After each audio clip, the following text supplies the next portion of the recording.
Your hand moved before you decided to. Phone already unlocked. Thumb already scrolling. And in the next 10 seconds, I'm going to hand you the exact move that stops it.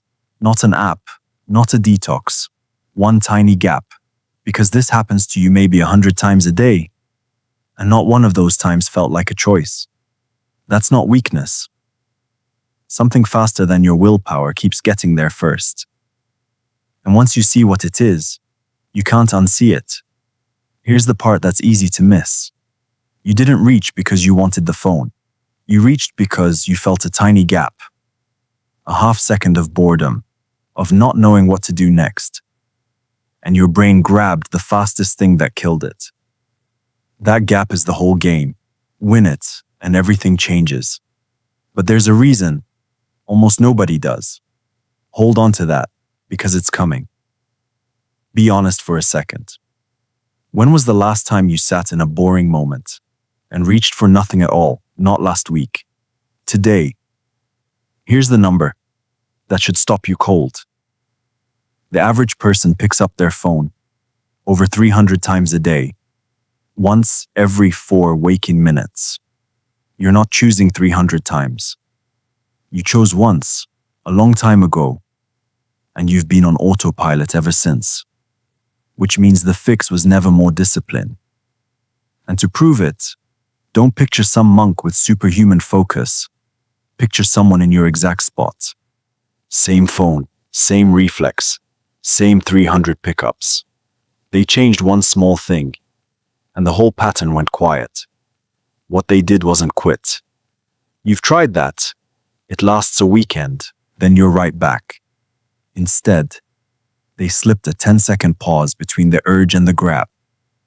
When the thumb twitched, one slow breath, count to 10, then decide. Sounds too small to change anything, right?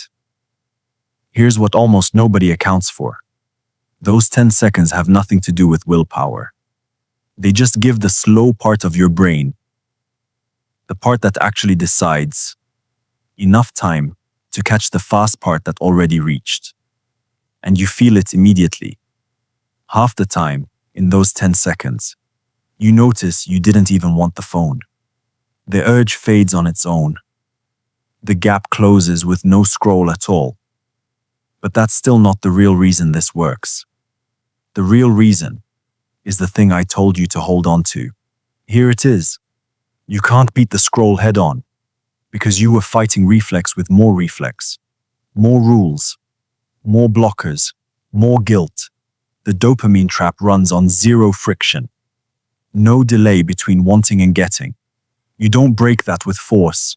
You break it by dropping 10 quiet seconds into a loop that was built to have none. So here's the move, and you can run it in the next hour. The next time your hand drifts toward your phone for no reason, don't fight it.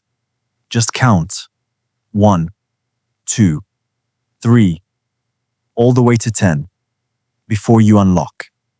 That's the whole thing. You're not banning anything.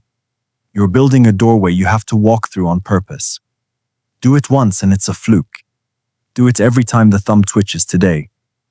And by tonight your brain starts expecting the pause. That's the 1% version of taking your attention back. No detox, no cleanse, just one 10-second gap, repeated until it's yours. And notice what you're really training. Not phone control. The ability to sit in a gap without flinching. And that skill leaks into everything. The hard email, the awkward silence, the workout you almost skip. Same 10 seconds. Every time. So tomorrow, when your hand moves before you decide to, you won't have to wrestle it. You'll just count to 10. And for the first time, you'll be the one who chooses what happens in that gap. Do me one thing. Comment the 10-second pause you're going to try tomorrow. Your day 1.